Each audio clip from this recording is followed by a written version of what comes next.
Okay, welcome back to our study on the politically incorrect Jesus by Joe Battaglia.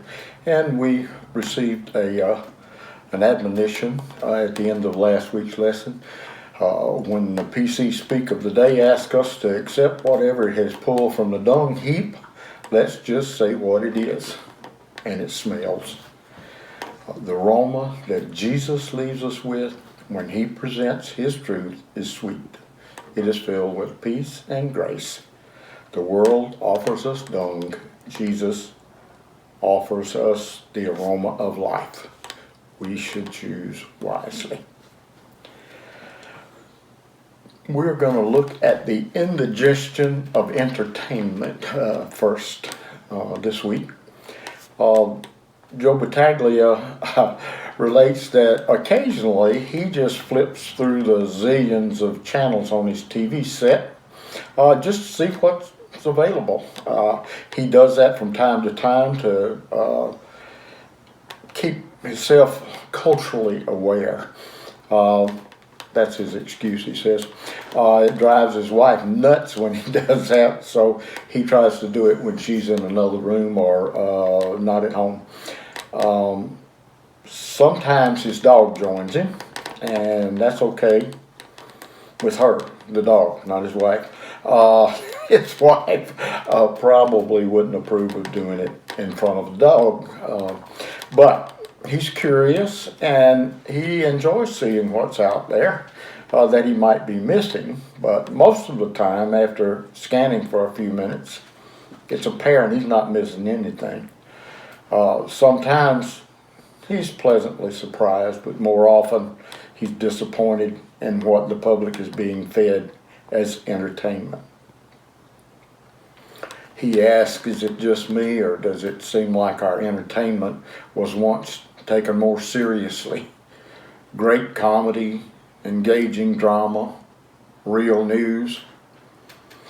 There's a correlation between how we nourish and satisfy the part of us that appreciates and even requires a creative interaction with our environments, such as entertainment choices and our own personal growth as individuals. How ultimately we treat each other is an outward expression of how we inwardly feel about ourselves. And how we feel about ourselves is how we understand our world, and is often a function of what we ingest in our entertainment choices and the news we consume. The kind of programming we ingest into our minds will often dictate what we eliminate out of our mouths. A diet of information that denigrates rather than elevates the human spirit will find its way out in what we say and what we do. If we only expose ourselves to the news that fits our worldview, then we will only have a worldview that compounds what we already believe. The more entertainment choices we have can reinforce entrenched positions rather than expanding and illuminating perspectives beyond ourselves. We can expose ourselves to 24 hours of sameness all day long. If we want only to hear a conservative spin on events and issues, we're encouraged to turn to Fox News. If we want only a liberal spin, we are told to turn to MSNBC or CNN or ABC and CBS and NBC. All of the mainstream media tend to be liberal. The plethora of options, rather than becoming more liberal in the classic sense of broad-mindedness to appreciate a variety of worldview, instead of that, we've become more narrow-minded and closed to the thoughts of others. And when that happens, we see it acted out in our culture. It's more fear, more insecure, more lack of civility. Sound familiar? Why does that happen? Because the PC notion to eliminate the idea of absolutes has contributed to that downfall. If there's no right and no wrong, everyone's opinions and ideas are as true and valuable to society as everyone else's. Once we eliminate the notion of what's good or bad, the slippery slope of what people will do and tolerate becomes more acceptable. For example, as we experience the surge of surreality shows, is what Joe calls it, because they're certainly not reality. They're scripted fictional expressions of life. And when we fall for that, we have fallen in love with what is not actually true. We think it's true because we call them reality shows, but we know better, don't we? Or do we? Joe, of course, as I've related to you before, is a trained journalist, and he understands his job as to observe and interpret the news. Unfortunately, that's changed. We've exchanged information and observation for titillation. We become a nation of voyeurs, people who are content to sit and gawk at others' lives. We no longer have any sense of shame because we're told there's nothing to be ashamed of anymore. So we are content to live vicariously through others, regardless of how insipid, mean, banal, or fruitless the participants are or what they do.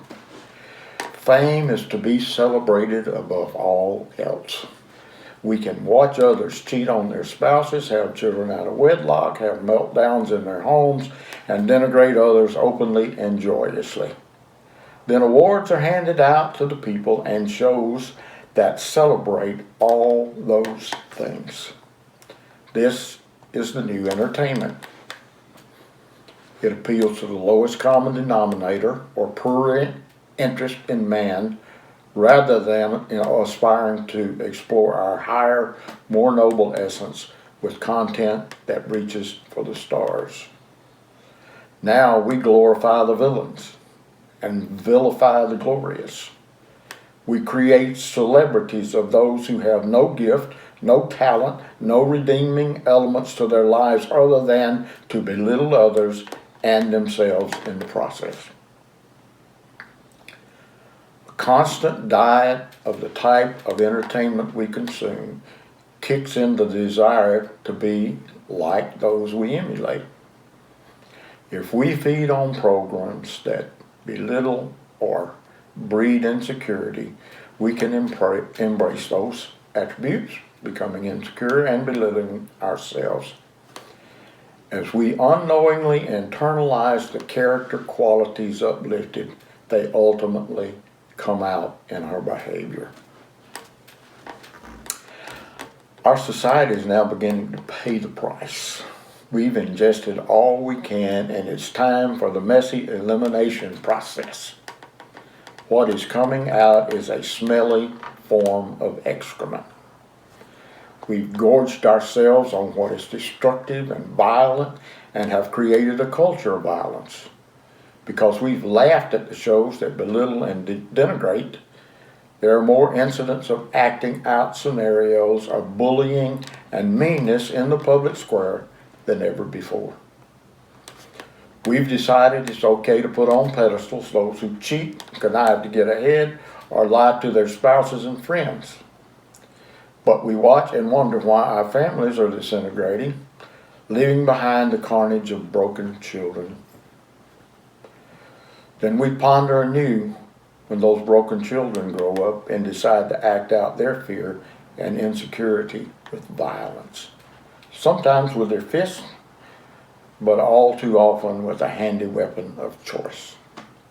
The tragic results of what our culture has produced are littered around us.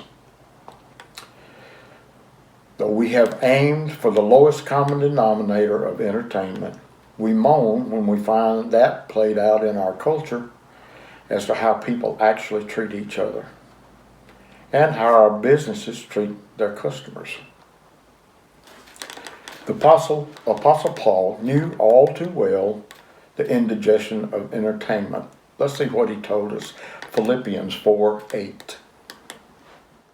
Finally, brothers and sisters, whatever is true, whatever is noble, whatever is right, whatever is pure, whatever is lovely, and whatever is admirable, if anything is excellent or praiseworthy, think about such things. Paul understood this universal truth. What goes in will ultimately come out. But our minds do not have to be a repository for someone else's garbage. The obvious will become obvious. Today's bad guys come in different form. If you're looking for extremists or terrorists, they can be from any nationality. It's now more about ideology than ethnicity, which makes it even more dangerous. Recently, certain law enforcement authorities have been infiltrating extremist Islamic groups that may have potential ties to terrorist activity, and the outcry of profiling is heard nationwide. In light of 9/11 and other acts of terrorism advocated by spokesmen or spokespersons of radical Islam, government surveillance of these groups has increased. Where else are they going to look? An unfortunate result of malevolent behavior of those from various ethnic backgrounds can often lead to stereotypes, and those stereotypes lead to other unfortunate incidents, sometimes at the expense of the innocent. So today, the politically correct people are like Joe's father. Remember, the last name Battaglia. Okay, Joe's father felt offended because people were simply stating the obvious. Most of the organized crime bosses were Italian. Those names weren't made up. There was no plot to defame those of Italian heritage. But in our current PC world, we are told to stay away from offending anyone, regardless of what is obvious and even true. It seems that certain groups seemingly can enjoy the same endangered species status of the white tiger or humpback whale. Entire people groups or ideologies have been declared no critique zones. And what does PC call that? Tolerance. Is that really tolerance? For example, if you're a high-profile individual and hold to a traditional view of marriage of one woman, one man, and somehow state that, you may be the brunt of the wrath of certain gay community activists or media icons simply because of your belief. You haven't said anything disparaging about what you believe or about anyone who may not believe what you do. You've only stated what you do believe. Well, you'd think you just formed a welcoming committee for Al-Qaeda into your community. Disagreement is no longer seen as an opportunity for constructive dialogue. Instead, some would consider it tantamount to a hate crime. Tolerance is no longer two sides of a coin. It's been redefined and turned into the suppression of opinion by the ones who seem to hold the politically correct power. Now, what good does that do? Who does it protect? Political correctness would prefer to turn a blind eye toward the obvious for fear of offending people. Just as most of the members of the mafia are Italian and members of the Russian mob are, well, Russian. And most of the Islamic extremists are Muslim. You cannot escape the obvious, but stating it could get you in trouble. Just like it did with Jesus when he encountered similar situations. He would state the obvious all the time, like when he confronted the Pharisees and said they were like whitewashed tombs because their words sounded high and mighty, but they had no love inside them for people. That's in Matthew 23. When he healed individuals on the Sabbath or stated that he was God and could give life, he was going against the PC status of his day. Those in power could not allow those kinds of comments from Jesus to be promulgated among the people. It could be infectious. Let's take a look at an example of that in Matthew 12:9-14. Going on from that place, he went into their synagogue, and a man with a shriveled hand was there. Looking for a reason to bring charges against Jesus, they asked him, "Is it lawful to heal on the Sabbath?" He said to them, "If any of you has a sheep and it falls into a pit on the Sabbath, will you not take hold of it and lift it out? How much more valuable is a person than a sheep? Therefore it is lawful to do good on the Sabbath." Then he said to the man, "Stretch out your hand." So he stretched it out, and it was completely restored, just as sound as the other. But the Pharisees went out and plotted how they might kill Jesus. Truth is dangerous because it's contagious. Why do you think there's so much anger and argumentative behavior by those who are trying to advance politically correct agendas? Because these agendas are not about tolerance, they're about power. And when power is confronted by the obvious, true, a spiritual reaction occurs. Today we're seeing it played out in our country and around the world. Jesus meets us in the middle of this insanity and says he wants to bring us peace. But to do so, he has to state the obvious by confronting us with the truth. Regardless of what we think about it or whether it contradicts some of the politically correct positions we are admonished to hold. When he confronted those with differing opinions and lifestyles, he did not shy away from saying what was obvious. Jesus did not tolerate sin, but neither did he condemn the person committing it. Instead, he showed them a better way: forgiveness. Jesus' dual approach of love and forgiveness enabled people to receive what they were hearing, despite the sin they were entrenched in or the blindness that gripped them. In our PC world, some continue to rail against the obvious, hoping that enough bluster will allow them to continue in their sin or their lifestyles that Jesus challenged in that case. In that case, Jesus will treat them like he confronted the money changers in the temple. They were scamming the people coming into the temple in need of an offering for their sacrifice. What did Jesus do? He overturned the tables of the money changers and the benches of those selling doves and drove out those who were buying and selling there. He proclaimed with power they had changed his house of prayer into a den of robbers. Let's look at that in Matthew 21:12-13. Jesus entered the temple courts and drove out all who were buying and selling there.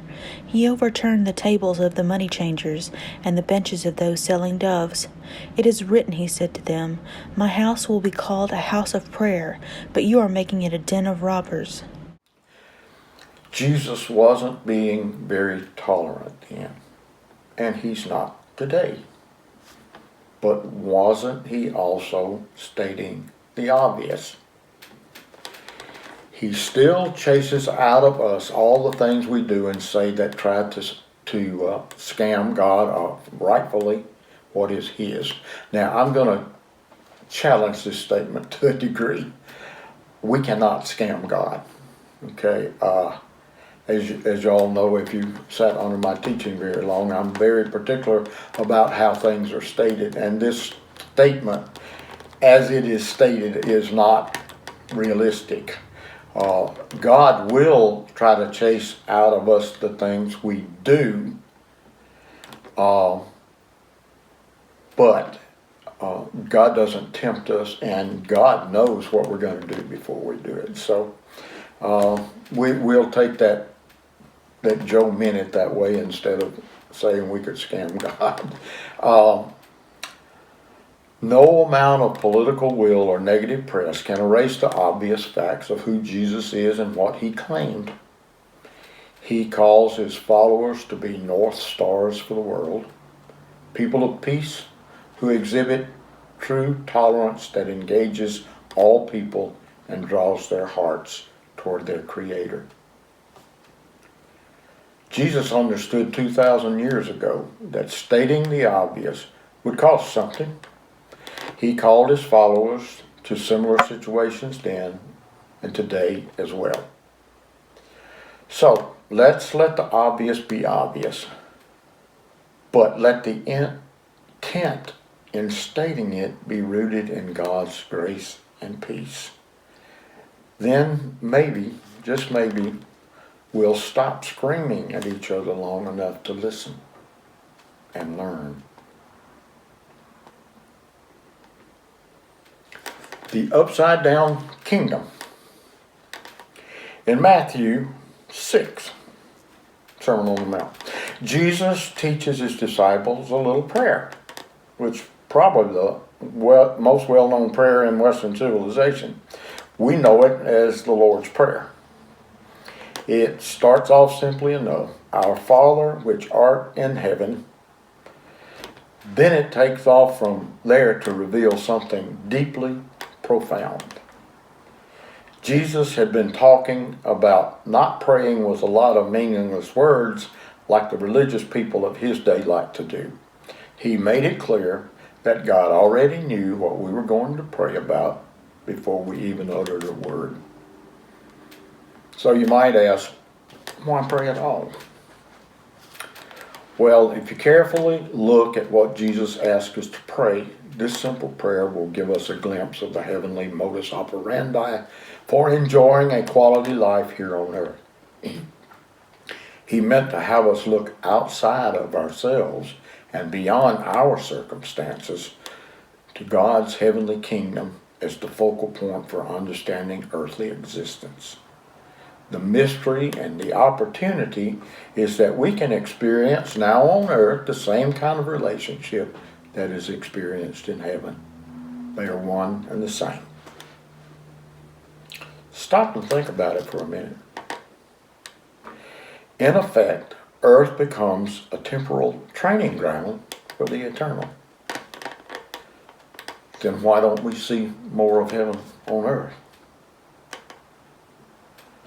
Because we want a God to conform to our image rather than us conforming to his image, which feeds right into the current politically correct mindset that has supplanted the biblical worldview and allows us to set up a God of convenience according to our own standards. Even though this gives us a lot of latitude in the way we live our lives, it's also a poor substitute for achieving peace on earth and in our hearts. Jesus says that heaven is the frame of reference for earthly living. Political correctness reverses that order and says that man is the frame of reference. Something has to give. He then adds several more similarities between the two kingdoms, and here's where it really gets interesting.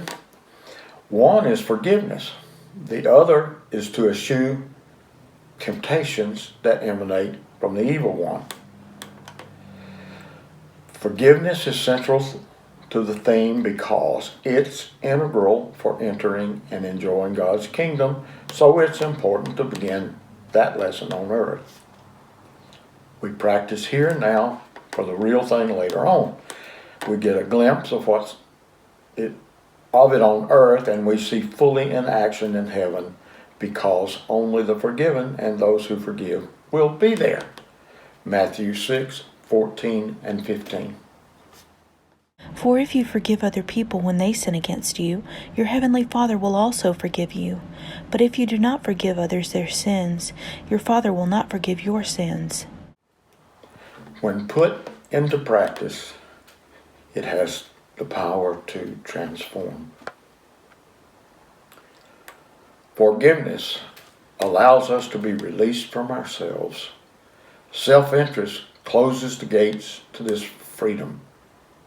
It keeps us imprisoned and outside the kingdom and the joys that can be experienced on earth. What impedes forgiveness like nothing else, says Jesus? Temptations. In fact, the concept was so important that he includes it in the Lord's Prayer. Jesus emphasizes resisting temptation because he knows its primary strategy is from the evil one, to sidetrack our focus from God and toward ourselves. Cases in point is Jesus' experience in the wilderness. Satan threw a lot of temptations at Jesus, all designed to get him to focus on himself. Let's look at that situation. That's Matthew 4:1-11. Then Jesus was led by the Spirit into the wilderness to be tempted by the devil. After fasting 40 days and 40 nights, he was hungry. The tempter came to him and said, "If you are the Son of God, tell these stones to become bread." Jesus answered, "It is written, man shall not live on bread alone, but on every word that comes from the mouth of God." Then the devil took him to the holy city and had him stand on the highest point of the temple. "If you are the Son of God," he said, "throw yourself down. For it is written, he will command his angels concerning you, and they will lift you up with their hands, so that you will not strike your foot against a stone." Jesus answered him, "It is also written, do not put the Lord your God to the test." Again, the devil took him to a very high mountain and showed him all the kingdoms of the world and their splendor. "All this I will give you," he said, "if you will bow down and worship me." Jesus said to him, "Away from me, Satan, for it is written, worship the Lord your God and serve him only." Then the devil left him, and angels came and attended him. Jesus wants us to know that there is a presence here on earth that seeks to destroy our view of the eternal with temptations. Temptations are clouds that block our view of all that is noble and good in the heavenly kingdom. They blur our vision of the eternal because they focus solely on the temporal to satisfy our natural desires.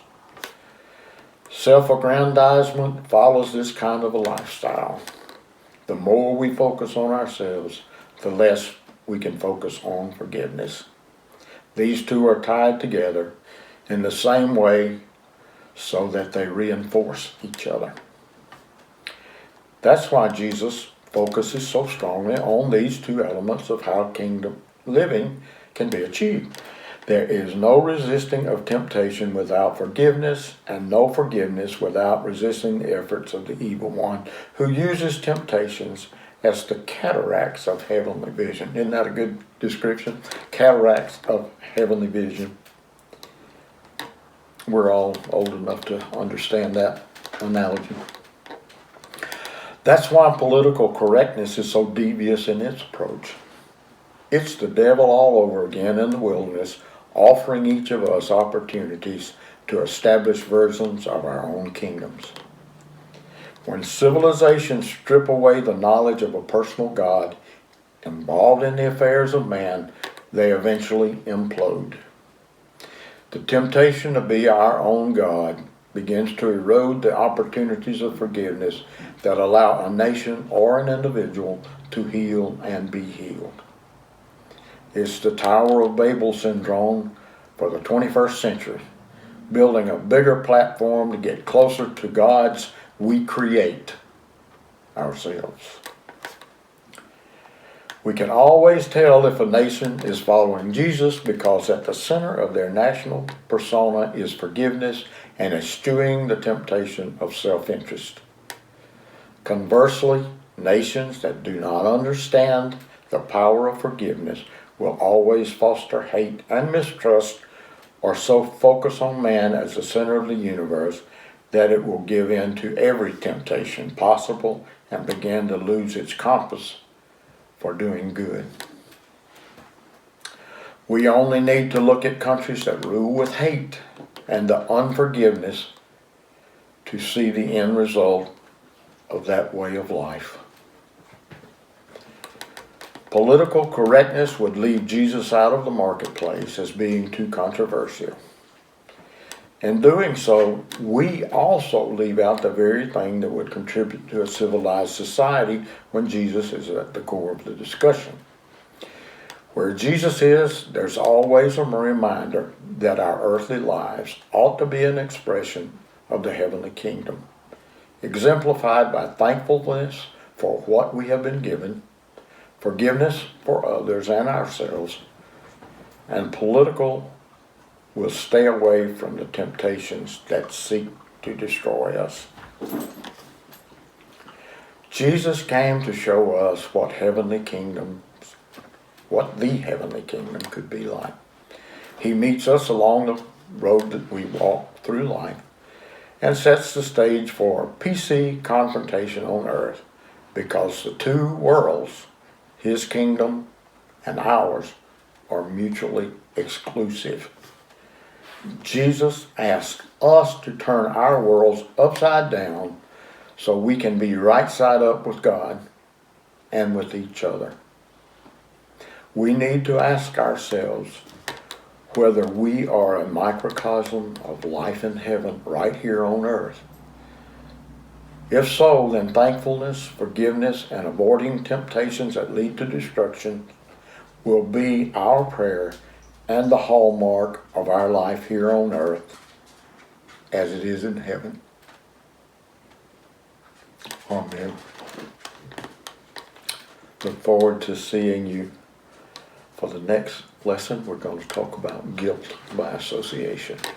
Look forward to seeing you then.